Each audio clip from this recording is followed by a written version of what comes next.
Good afternoon, everyone. This is your girl, Monica L. Ball, known as Miss Real Talk, and I'm so excited. We're going to be broadcasting live out of Richmond, Virginia. You know, Rejoice 101.3 FM, 990 AM, and this is a special show in regards to promote the second annual RVA Community Fun Day that's happening on Saturday, July the 27th from 12 to 6 p.m.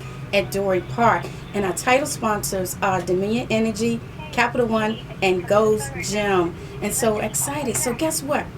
You know, I seen this woman back in May the 24th when we did the King's Dominion, and she didn't even know that she's going to be my special host for the event. But it just happened that way. And I just want to give a shout out to my girl, my senior account executive, Jennifer Staple, and she said, Constance would be great. And so I put the bug in Constance. She signed her name on the banner. And now we got her in here for the Real Talk of Monica radio show. So let's welcome Constance Jones of ABC WRIC 8 News. Welcome. Thank you, Monica. Thank you so much for having me here. I'm excited. Now, people know that you are so bubbly, and I've seen it for myself in person. And I was like, she will be a fantastic host. I mean, you are award-winning, Emmy-nominated TV anchor, reporter. You know, tell us, you know, you've been with the ABC family since 2018. Yeah, I joined the ABC family here at Richmond, in Richmond. About 10 months ago, but I've been a part of ABC for probably 12, 13 years, working at sister stations across the country. But I moved to Richmond roughly almost a year ago now, and I love the city. I love the summertime. Now, it is pretty hot, though. It is really warmed up at a different level. Well, you talking about hot. I ran into a friend that knows you for the American Red Cross, Bernadette J. She remembered your days back in Florida. And she told me to tell you hi. Hello. And I see you have the Miami flair, the colors and everything. So tell us, you know, what made you want to come to Richmond, Virginia? Well, number one, I'm a journalist, and I think sometimes we can be stagnant on where we are in our lives. And South Florida was really comfortable for me. I had spent a decade working there, and it was fun. It was good. But overall, you know, I do believe that South Florida, it was time to go, and the ideas and the politics, it was the same thing over and over again. And I had a few opportunities, and I wanted to be in a place that really represented the fabric of our country. And Virginia, I don't have to tell you, reflects a really diverse idea of cultures and perspectives. And for me as a journalist, I thought this would be challenging and interesting. And within like the first 2 months, I mean, you know some of the headlines, it was quite alarming, some of the things that we were discussing and trying to grapple with and really have a constructive conversation about. So for me, it's been more than I could imagine, intellectually, in a sense of trying to document history accurately and reflect the ideas of the community.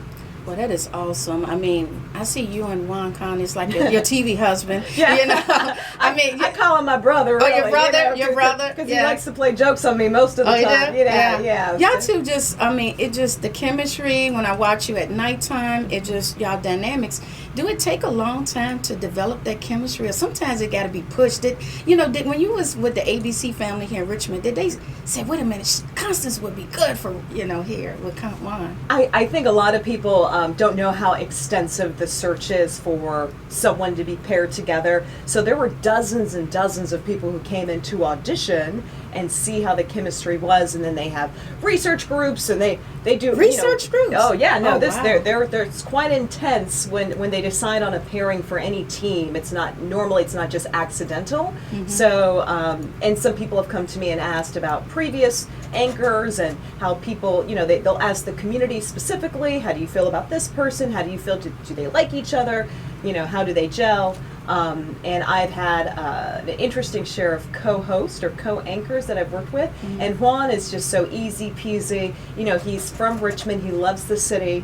He's going to stay here forever. He wants to be with someone who likes the place. He's just someone who shares the space. And he just grew up in front of our eyes. I mean, I remember him days with 92.1 with him and Katie P.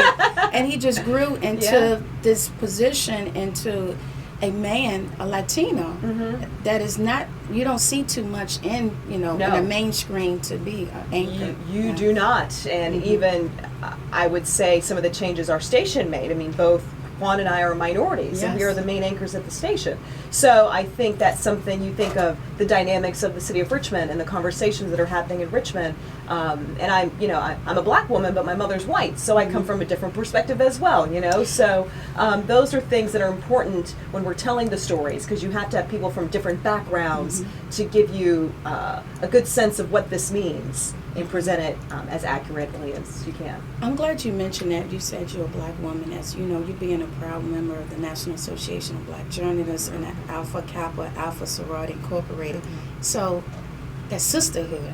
So how did it feel that a woman of color is in the media and making a difference? Do your sorors be like, dang, that go Constance soror? Well, all the main anchors in Richmond are members of Alpha Kappa Alpha Sorority Incorporated, which is kind of surprising, to find that in a city. And that for me, I was a first generation college student. I didn't have any examples of what college was supposed to be, and the pitfalls, and the sorority was really an open door for me to find like-minded people to help me. And so I don't know if I would have gotten through my college experience if I didn't join the sorority. And I think it's important, even if you join a sorority, whatever group, you've got to be around like-minded people to encourage you and push you ahead. And the sorority was that for me. So I encourage anyone to join any organization that will help them to reach their goals. And for me, it was just like trying to complete college. Like that was even a miracle from where I came from, Yeah, because you grew up overseas. I did. And my mom is not a U.S. citizen. She's an immigrant to the country. And my dad, he's from Montgomery, Alabama, and he was in the military. And we had an idea of college from what we saw on TV in a different world and whatever I might have seen in media, but the process was difficult, getting to school and getting the money for school and understanding financial aid. And my parents, they loved me, but they couldn't really offer the same advice as, maybe someone who had someone who went already. So again, the sorority was something that really helped me understand the college experience and what I should do so I don't fall into those pitfalls. Because you don't want to flunk out of the sorority, right? You don't want to party too hard and you get kicked out or you disgrace the organization. So I'm very proud of being a member of Alpha Kappa Alpha. What made you want to become a journalist? What made me want to become a journalist? There's a number of things. Probably the first thing. It's Murphy Brown. I don't even know if you know about that show. No. Okay. I'm up in that age frame. Yes, I do. Good. Channel 6. I think she used to come on at 9 o'clock on Mondays. Okay. See, I told you.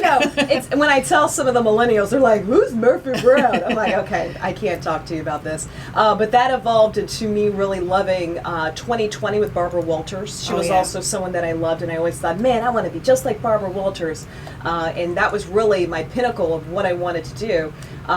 And so, I started in high school. I started reporting for the local newspaper in town and writing stories. And I was aggressive on my steps towards trying to be a journalist. Then I thought I wanted to be a newspaper reporter, and I was really trying to pursue that. And then I was told back in the 90s, it was the late 90s, it wasn't that long ago, but I guess 2 decades ago, I'm not going to give my whole age, but I was told that you probably shouldn't do newspaper because media is changing so drastically, and that was like 25 years ago. And so I looked into radio and TV. I was a radio news director, and I worked at NPR when I was in Miami, but I spent some time in radio. And TV is where I eventually landed. Now, you said radio. Now, we're on radio, It's different, ain't it, from transitioning from radio to TV? Because back in the day, they didn't have Facebook Live you didn't have to worry about how you looked. I know. You can just come in with some pants, or some, so it's a big difference now. It is a very big difference, because radio, you have to be just as transparent as you are on TV. You got to be updating on social media. People got to know what you're doing every day. You can't hide behind a mic. Radio, you can come in with your pajamas on. You don't have to put on no makeup. And that's one thing I do like about radio to an extent, that it's all about your voice and what you have to say. And the content. Yeah, and the content. Where I think sometimes TV, we get caught in the pictures or the outfit, or I have viewers email me about my lipstick, and that's all they're going to focus on. And I get that, like it's a visual medium, so I play it up. You'll see me with my orange nails, and we got the same color. Oh no, look, we didn't plan that now. You got to grab the viewer's attention, so I do believe you do have to get people to watch. But radio is just so transparent and just I'm just saying what is the story. And if my words aren't right, you're not going to listen in. So. Well, I see that you had worked with veteran news journalist Dan Rather. Yes. How was that? So I went to school at the Dan Rather School of Communications in Huntsville, Texas. It's outside of Houston. Yes, he's a Texas guy. Yeah. So he had a program in place. Now, for folks who don't know about Texas or the small school I went to, Sam Houston State, it's very difficult for a student to land a national internship. So he had a program that would allow students from that school go to New York City, live in New York, and intern with CBS. So I was one of the very fortunate few that got selected for the program. So towards my senior year, I lived in New York, and I was able to work alongside with him in his office. And CBS is owned by Viacom, so Yes. I also was able to spend some time at MTV and BET. At the time, there was a BET Nightly News. Again, I'm kind of dating myself. I don't know anyone who knows Jackie Reed and all that. Jackie Reed, yes. And that was what I did when I was in school, and it gave me a good perspective on national news storytelling, which is really different than local news in the way that they collect content and interact with their viewers. So. Wow, that is great. Getting about almost halfway through the show, we wanted to ask a few more questions. Well, a couple of questions is, Facebook said, Constance is beautiful. She's taking, guys. But I posted your picture on Facebook, and I noticed, we're Facebook friends, and your husband. Yes. So how is it? I saw the picture where your husband took a picture. He paparazzing you. Yeah. So tell us about, being a married woman, and then you had to have a supportive spouse and supporting your career. You do. I think it's you have to have someone who supports the crazy decisions you make, right? So my career has taken me all over the place. I've lived in Atlanta, Texas, Oklahoma, Miami, now in Richmond, Virginia. And he's like, where are you going to take, what is going on? So he has to travel with you. And we find compromises. Okay. I think in any relationship, there are times where things work perfectly, and then there's other times where we're kind of stressed and trying to figure out how to make it work. And while we're both following our dreams. He's an artist. He's a professional artist. His gallery is in New York. His work was just in Basel, Switzerland. He just went to Paris a month ago for a show. So I support him. I mean, I wish I could go on a flight with him to Paris. But I'm working and following my dreams, and so, we met in college when we were a bunch of nothings, in a sense, like just trying to figure it out. It was funny, in Miami, we were featured because we moved there in Miami back in 2008 when the economy crashed. So for a while, it was really hard for anyone who worked in any industry. I mean, my job was laying off people. I was not making a lot of money in Miami, and that's a horrible place to live if you're not making any money. It's very expensive. And my husband had a hard time finding work. So for a while, we were actually digging in the trash. So many people were being foreclosed on. So there was all sorts of stuff being thrown away. So we were like, okay, let's get this stuff and resell it on Craigslist. That was a big thing. Now people do stuff on Facebook. So we would aggressively go around town, jump into the dumpsters, pull stuff out, and sell it so we could survive that first year or two of our marriage. It's like a reality TV show. I think it was a show like you go treasure finds, and then you go and sell it. Wow. Well, that was before and all that stuff. That was, but like you said, you have to find a way. You have to have someone who's willing to, we got to make this work. I can't call my daddy and be like, hey, can I have some money? It doesn't work like that when you're a married woman and you guys are both trying to figure out how to survive in life. Hardships happen, and we made it through, and then we made it up, and then we go down and up, and that's life. Life is a journey. Well, I always say that too with the entertainment business. See, everybody think it's so glamorous that, I see Constance now. She's on Channel 8, and this is great real talk that you're sharing, because a lot of times, especially when I work with a lot of young kids, they want to be up there with the big Jay-Z's and Beyonce's and all of that. And I'm like, wait a minute. They had to work to get to that level. And now you're seeing them at the top of their chain. So with all of that, you seeing, how, what would be, I know everybody has a great ambition, just, you, like, do I want to be on, nice, weekly show, tell us some of your ambitions that you want, that you hopefully God is listening, it can make happen. Yeah, I think the same dream I had when I was 12. You know, I'm realizing it now. I'm not a 12 or 14-year-old who's like, oh, I want to be a TV journalist and have my own show. And but I think our dreams change. So I went through a period. I was in Atlanta for a while, and I got out the business for a good year because I just was done with the whole TV thing, with the eyelashes and the hair and the you gotta be that image that they Yeah. see you as. Oh, totally. Yeah. And that's what I experienced in Atlanta, and I was like, I was done with that. And I said, God, you just take control. And I just let it on the table, and I said, God, you got to figure this out, because I'm tired of trying to figure out what I think I'm supposed to do, what people are telling me to be that I don't think I am. And so when I say what my dream is to be what God wants me to be and where He wants me to be. That Richmond wasn't on my list on my 5-year plan, but I thank God I'm here, because I've learned so much already in the short time that I've been here that I know I couldn't have gotten if I went to this other, had opportunities elsewhere. But I know this is where I needed to be to grow and to move forward with my life, spiritually and professionally. You know. So. And is it hard once, you know, you're ready to go to the next level to lead that family? Because when you become the news family, I see it as a family thing. Like, you know, we see you every day. Yeah. Hey, Constance, why your hair like this? You know, let me fix that. You know, just you get really intimate with someone. Yeah. You spend 10 hours a day really with someone, and then when you decide to switch, you know, to move on. That was when I left Miami. I had spent about a decade in Miami, and I was pretty popular in Miami. I was on billboards and buses, and I couldn't go anywhere without being recognized. And then just my work environment, I was who I was there. I had already kind of established my space. I didn't have to prove myself to anybody.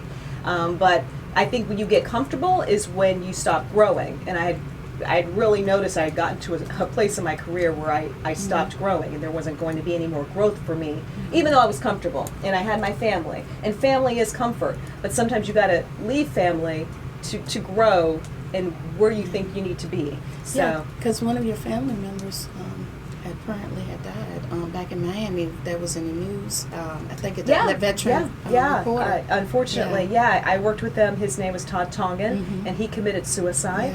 And I think that's something, you know, mental health, thank God there's actually conversations around mental health now. It was so stigmatized for so long. And I think in addition to that, working in the media, there's a lot of stress that most people will never know. And I'm not saying that the job caused him to take that step and do that, but I will say those who work in front of the camera face a lot of scrutiny, a lot of long hours too. Long hours, and you know the next young 20-year-old could come and take your spot, and if you're supporting a family and all, you know, just all the stress that comes with it. And I think for him, it was just too much for him to carry. So, and it's a reminder of like making sure you're following the steps that God is, you know, if I stayed in Miami and I was comfortable in Miami, I would have just been stagnant. I wouldn't have been growing. I think you have to be consciously aware of where you need to be next in life. If you're not growing, you're dying, in my opinion, you know. So for Todd, bless his heart, his family, I think he had gotten just really comfortable where he was and then increasingly unhappy, you know, unfortunately. Wow. Prayers for Todd and his family. With all of that, as we get into the happy things about community, and I'm so honored that you're going to be our special host with the RVA Community Fun Day on Saturday, July the 27th from 1 to 4 p.m. So I know you could probably get this question. You like doing community events? I love being out of the studio. Like my 9 to 5, in a sense, is in a studio looking at a camera all day or looking at one, which is cool. But like to an extent, it's nice to talk to the people who I am talking to every day and get their reaction and get to know what's important to them. You know, I try to make an extra effort weekly to get out in the community and learn. I'm new, so I have to learn what are the things that are important to the Richmond area? What are the things that are most important, the stories that need to be told? I may have an idea in my head, but that may not be reflective upon the community here. So as soon as you told me about the opportunity, I was like, of course. Is it the families and the kiddos going back to school? Please, yes, I would love to. Let's work it out with my schedule. Let's see what we can do to make this happen for the day. And thank you so much, Miss Brenda. I think I done sent Miss Brenda about 50 million emails. It seems like she was real sweet. She, I just one thing that I did instantly grab towards Channel 8 was that it's more not just because you're a client. I'm a client with them, but it's also the family support. When I come in there. And I think it's Tasha. Tasha, Tasha. Uh-huh. And we became Facebook friends, and she wants to see about getting her daughter. I said, well, okay, let's see. They perform, but it's just more supporting. They want to make sure that y'all are really involved with the community, and that was one of the things that I selected you all because I wanted this year's event to go to the next level. And thank you for our previous special host. We had Alex Whitler from NBC 12. She's great. Yeah, and Alex was great. And then so we was looking for another up and coming face that's new to Richmond, even though you've been here for a minute, but we want that bubbly personality. And I just love when I saw the interaction with you back in King's Dominion, I was like, oh yeah, she's the one. Because I can get kind of crazy today on events because I love doing it. I mean, we're going to have kids, petting zoo. Yeah. We're going to have the Fire Chief Alton, he's going to speak. Also, Reverend Tyrone Nelson from the Board of Supervisor, Commonwealth's Attorney. So it's actually it's great to have political officials, our news people involved, as well as our community partners. The Zetas going to be there. The Deltas told me they're going to be there. I did ask for the AKAs. Now, we haven't gotten anything back. But, so I just want to let you know I did went to your Sarah. But it's just going to be a great family event. We're going to have blood donations with American Red Cross. That is very important. Yeah. That I want to make sure we get out the word, Constance, about giving blood. I think that's a need. Because I'm a recipient of getting 4 blood transfusions back in 2010. And as a woman of color, and I am of color, I didn't realize that minorities don't donate as much. Oh, wow. Found that out. So it's like to get that word out, and then also we're going to do free health screenings with Capital Area Health Network. Yeah. We're even going to do a dance off. See, I'm going to see if I can get Constance to do a little dance moves. I saw a little bit on... I think you saw me dancing at King's Dominion. And also, Gold's Gym, they're going to have a fitness obstacle. See, I know you're a gym nut. I'm trying to work into that. I was like, man, she got them pythons going like that. As we wrap up, how do you have time to do that and then hit the gym? Now tell me that now. I just make it. It's like a meeting every day. So it's super important. It's for what I do. I have to go to the gym. It's almost like I couldn't have this job if I didn't go to the gym. Really. So I don't say it's a fun thing to do. Really, do I want to go to the gym? No. I'd like to sit at home and watch TV and relax. I do feel better after I work out, but it's hard to take that first step to get in the car, to drive there, and be like, okay, I got to do this. I'm here now. Yeah. I'm a member of Gold's Gym, and they're a great facility, and they don't get no money. No plug. I'll pay every month. And see, I didn't even know that till you told me that.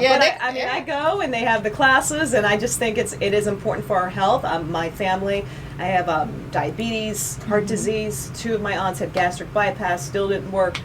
So I come from a family with severe health issues. Wow. So in addition to just for my job, but I know for my health, it's essential, or I'll go down the same path as my family members. So, and say for my husband, he's got diabetes, and we're people of color, didn't grow up eating correctly. So that's something I'm trying to fight against that, so I can live longer. So that's amazing, Constance. So as I'm going to wrap up, Constance, I want you to say some final words to get everybody to tune in on you every night at 5:30, 6 o'clock? I do 5:30, 6 o'clock, and then 11 o'clock. And additional stories. I know. So tell everybody why they should tune in to see you and Juan every night on Channel 8, Monday through Friday. Because we bring it every day. Juan and I are serious about what we do. It's an honor to work in a newsroom with people who've lived in the city, who are a part of the city, who love this city. And of course, weather is important. Weather is a big issue in the community. If there's a tornado, we've already seen in the past how that could cause devastation in certain areas of Central Virginia. But when it comes to storytelling, I wouldn't be doing this. I wouldn't have packed up and left everything to be in a place that I didn't think was so important to make sure the stories are told correctly and accurately. And you're going to get that when you're watching our news product. We don't play. We triple check our resources. We might not be the very first one with the stories, but the story is going to be right and correct. So I'm very proud to be a part of the team. It's growing. Our owners are aggressive at making sure that we are covering a wide variety of issues in the community. Of course, we have the sad news, but we take time in every newscast to cover the positively Richmond stories that are also a part of what makes Richmond so great. Well, that is amazing. And so thank you so much, Constance Jones. Yes, our special correspondent for the second annual RVA Community Fun Day. That's happening again on Saturday, July the 27th. And Constance will bring her bubbliness appearance from 1 to 4 p.m. on that day. So, Constance, now, I always get to tell somebody, the guests, the community people, our guests, everybody to say that's real talk after the count of three. Can I get you to say that? 1, 2, 3. That's real talk. All right, guys. So stay tuned with more with your host, Monica L. Ball, known as Miss Real Talk, broadcasting out of Rejoice 101.3 FM, 990 AM. So stay tuned.